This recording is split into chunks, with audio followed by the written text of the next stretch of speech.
فويل للذين يكتبون الكتاب بأيديهم ثم يقولون هذا من عند الله ليشتروا به ثمنا قليلا فويل لهم مما كتبت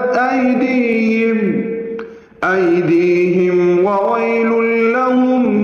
مما يكسبون। लिहाजा तबाही है उन लोगों की जो अपने हाथों से किताब लिखते हैं फिर लोगों से कहते हैं कि ये अल्लाह की तरफ से है ताकि उसके ज़रिए थोड़ी सी आमदनी कमा ले। बस तबाही है उन लोगों पर उस तहरीर की वजह से भी जो उनके हाथों ने लिखी और तबाही